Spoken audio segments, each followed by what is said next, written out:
2:18 p.m.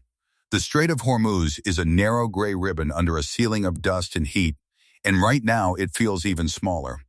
On the bridge of the lead U.S. destroyer, the tactical display is crowded with symbols, civilian tankers, container ships, patrol boats, and something else. A cluster that shouldn't be moving like that.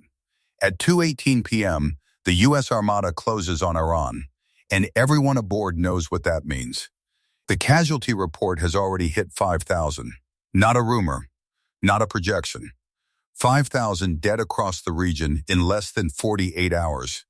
And now the sea itself is turning into the next front. Contact bearing 085. Speed increasing. The radar operator says it flat, but the room hears the same thing. They're coming. The destroyer's captain doesn't look away from the plot. He doesn't need to. He knows the geometry. He knows the choke points.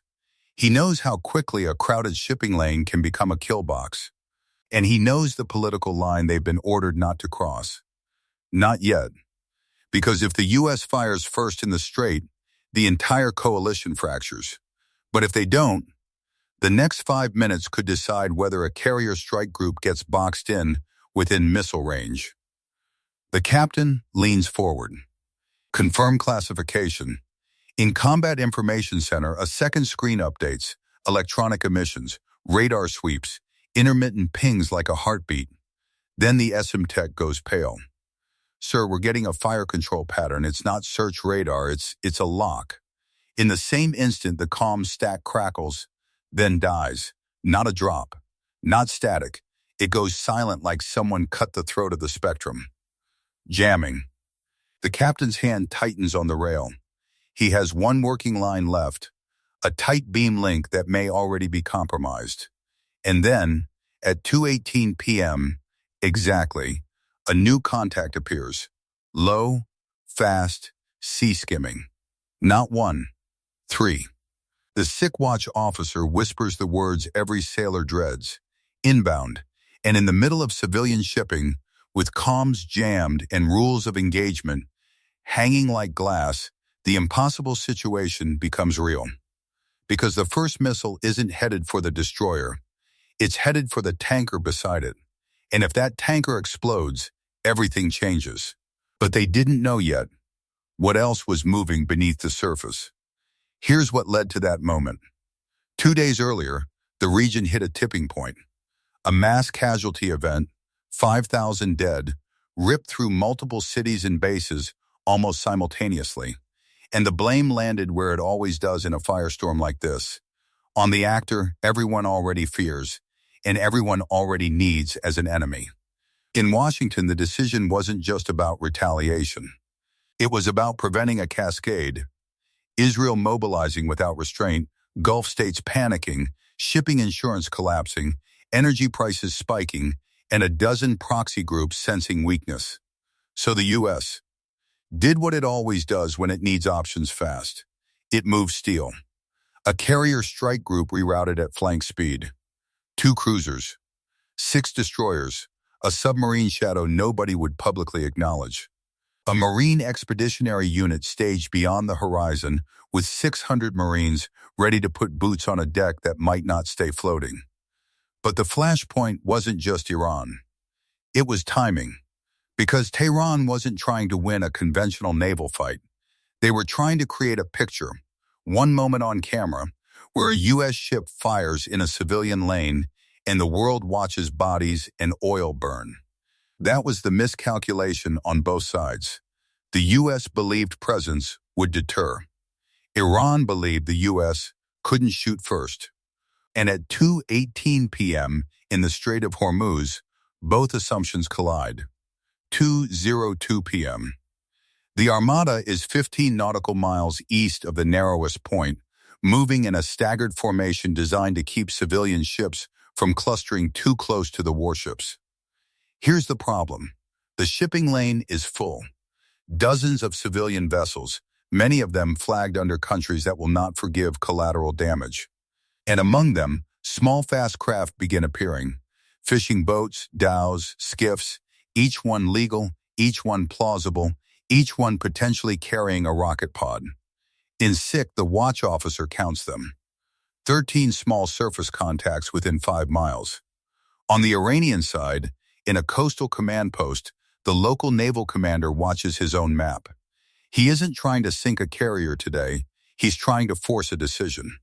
He gets a message from higher command: do not initiate a strike that can be traced directly. Make them fire first. 2:06 p.m. A U.S. P-8 overhead reports intermittent radar activity from the coast, mobile launchers cycling, then going dark. Someone is practicing. Minutes later, the P-8 loses its data link. Not jammed, spoofed. The U.S. captain doesn't say it out loud, but the crew feels the shift. They're not just being watched, they're being managed.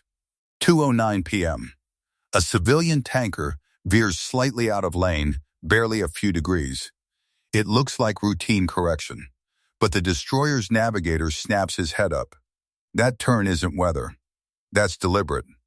The tanker is drifting toward the U.S. formation. A constraint appears. Human shields, floating and insured by the world. The captain orders a speed reduction and a minor course correction to widen separation. Quiet, measured, reversible. On the Iranian shore, an officer smiles when he sees the track. He knows what the Americans are doing. He also knows what the next step will cost them. 2:12 p.m. The first electronic attack begins. U.S. Radios begin dropping in bands. GPS flickers, then returns with a 200-meter error. Not enough to beach a destroyer, but enough to ruin a missile intercept solution if they're forced to fire in clutter. In CIC, we've got navigation anomalies. So at this point, the U.S. has a choice. Pull back and cede the lane, show weakness and invite more pressure. Or push forward, blinded, and risk the exact incident their adversary wants. The captain chooses neither. He orders Aegis to tighten track gates, reduce false contacts, assume deception. And then he makes the tactical decision that changes the next hour. He launches drones. 2 MQ-9s are already in the stack, but now a ship-launched UAV joins them, low and close, watching the small craft from angles radar can't. What happened next was not visible on any U.S. screen at first. 2:18 p.m. The moment from the title. The comms die, the jammer hits hard, and 3 low-fast tracks appear. In SIC, we have 3 inbound. Possible anti-ship. Range 22 miles. Closing, but the missile warning cues don't match normal coastal batteries. The angles are wrong. That's when the sonar operator speaks up. Quiet. Almost reluctant. Con, I have transient cavitation. Multiple screws. They're close. Submarines. Or something designed to sound like them. The destroyer's captain knows a hard truth. If a torpedo is in the water, you don't get a second chance. He orders. Deploy Nixie. Prepare countermeasure. A decoy spools out behind the ship, an artificial target meant to drag a torpedo off the hull. But the problem is bigger, because the inbound missiles are now inside the engagement envelope, and the tanker is still too close. If the U.S. intercepts and debris hits civilian shipping, it's a diplomatic disaster. If they don't intercept and a missile hits the tanker, it's a humanitarian disaster and a strategic one. The watch officer calls it time to impact, 90 seconds, and then the tactical director makes a decision that will be judged for years. Engage. Shoot to kill. But tight. They fire 2 interceptors. The missiles streak up and out, arcs of white against dirty sky, and the first inbound disappears from the screen. But they didn't know. The second inbound wasn't a missile at all. 19 minutes later, 2:37 p.m. In a separate theater, Israel executes a strike package that has been staged for days. 10 sites, not one target, not a symbolic hit. 10 separate locations, command nodes, radar points, missile depots, struck almost simultaneously to overwhelm air defense decision cycles. The kind of timing that tells you planning began long before the public realized the crisis had teeth. On an Israeli operations floor, the commander listens to confirmations tick in. Site 1, hit. Site 2, hit. Site 3, impact. On the Iranian side, the air defense chief stares at the board and realizes the nightmare, the U.S. Movement wasn't the main event. It was the distraction. Back in the Strait, the U.S. interceptors do their job. One clean kill, one proximity burst. Debris rains into the sea. But the second inbound continues. Because it's not inbound on radar, it's inbound on the surface. A drone boat. Low profile. Fast. Packed. And it's headed straight for the tanker. Surface contact accelerating. Range 1 mile. The captain has seconds to decide whether to fire directly into a civilian lane. He orders a warning shot. Then the drone boat doesn't slow. That's when the 50 cals open up, stitching the water, walking rounds into the bow. The drone boat erupts, a flat orange flash, but the blast is smaller than expected, because the real payload wasn't on the boat. 41 minutes later, 2:59 p.m., the U.S. sonar team hears it again, transient, then steady. This time it's unmistakable. A torpedo, not a drill, not a decoy, a real weapon in the water. In CIC, torpedo in the water. Bearing 210. Closing. The captain orders hard rudder and flank speed, a violent maneuver that throws sailors against consoles. The Nixie decoy screams in the water behind them. And then, the torpedo changes course.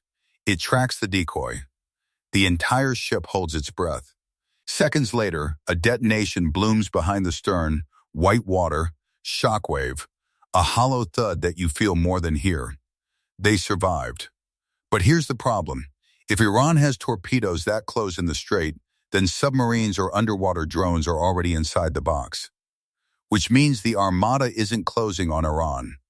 Iran is already inside the Armada's perimeter. What happened 38 minutes later? 3:37 p.m. The U.S. tight beam link finally punches through. A fragmentary message from higher command. Rules of engagement updated. If hostile intent is confirmed, engage. No longer hostile act required. Hostile intent. That one phrase changes everything. Because now the U.S. doesn't need to wait for a missile to launch. They can fire on the locking radar itself. But they still need proof that will stand up to satellites, allies, and headlines. That's when the UAV feed shows it. A small craft, one of the 13, opens a panel and reveals a launcher tube. Not fishing gear. Not cargo. A weapon system. The operator zooms in. Records. Timestamps. Evidence. In the Iranian command post, the local commander realizes his window is closing. The Americans have their justification. He sends an order anyway. Activate coastal batteries. Flood the zone. Make it too chaotic to respond cleanly. 3:41 p.m. The U.S. Aegis system lights up with new tracks. 52 of them. Not all missiles. Some are decoys. Some are drones. Some are simply radar ghosts pushed into existence by jamming and spoofing. But you can't assume that at speed. 52 inbound tracks, the watch officer calls. Multiple altitudes. Multiple bearings. The captain doesn't hesitate. Engage sequence. Prioritize leakers. Missiles leave the Vil cells in rapid succession, the ship shuddering with each launch. In the air, U.S. fighters streak low, trying to identify launch points through haze and dust. On the Iranian side, the air defense chief watches his radar picture collapse under Israeli strikes and now U.S. counterfire. He can't tell what's real. That's when he realizes something worse. The U.S. isn't trying to win by attrition. They're trying to decapitate the decision cycle. 4 p.m. A U.S. submarine, silent, unseen, launches a limited strike on a coastal radar node, feeding the missile batteries. Not a city, not infrastructure, a precise cut. In the command post, screens go black. Operators shout. Someone slams a handset that no longer works. And for the first time all day, the Strait goes quiet. But they didn't know. One more salvo had already been authorized. 4:12 p.m. Two missiles rise from deeper inland, not from the coast. Different profile. Higher arc, not anti-ship. Ballistic. The U.S. sensors see them immediately. And now the entire crisis jumps a level. Because ballistic launches trigger different conversations in different capitals. And the clock becomes global. 4:15 p.m. The U.S. command relays the track to allies. In Israel, the leadership is already on edge after the 10-site strike. In Tehran, hardliners see their moment slipping and push for escalation. So at this point, everyone is trapped by their own previous choices. The U.S. must stop the missiles without triggering total war. Israel must show it can't be coerced. Iran must avoid looking weak while its command nodes are burning. And civilian shipping is still in the lane, still moving, still vulnerable. 4:18 p.m. Aegis tracks the ballistic targets. Interceptors are prepared. The captain hears the words over the internal net. Shooter ready.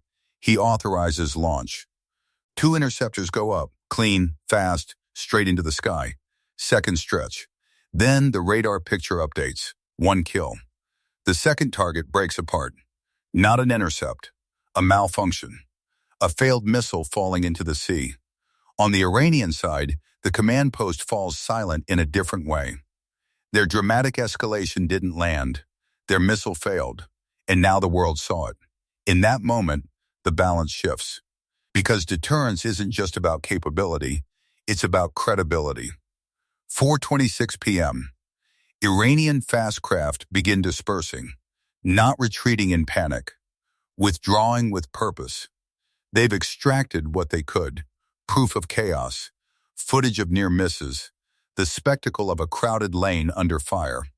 But they didn't get the one image they wanted, a burning U.S. warship. And now, with 10 sites hit by Israel and coastal sensors knocked out, their ability to coordinate a second wave is degraded. The U.S. Armada continues forward, but slower, tighter, more deliberate. Drones overhead, decoys trailing, fighters circling. The captain delivers a recap to his crew. So here's where we are. They tried to force us into a mistake. They tried to hide behind civilian ships. They tried to blind us with noise. We didn't give them the shot they wanted. And then he says the line that matters. But this isn't over, because the next time, they won't test us with decoys. Final minutes. By late afternoon, the immediate engagement ends not with a surrender, but with a recalculation. Iran's commanders are shocked by two things: the speed of Israel's 10-site strike and the U.S. ability to keep a crowded sea lane from becoming a political disaster while still firing decisively. The shock isn't emotional, it's mathematical. Their timeline was supposed to compress U.S. options. Instead, U.S. time compression broke their plan. 19 minutes later, Israel hit 10 sites. 41 minutes later, the torpedo was defeated. 38 minutes later, the rules changed. And in each segment, minutes mattered more than ideology. The strategic takeaway is simple and brutal. In modern escalation, deterrence isn't a speech. It's a sequence of decisions made under jamming, in clutter, under cameras, with civilians nearby. And the side that wins isn't always the one with more missiles. It's the one that can keep clarity when the situation is designed to erase it. Because in the Strait of Hormuz, where a single mistake can ignite a region, the war doesn't begin with a declaration. It begins with a timestamp.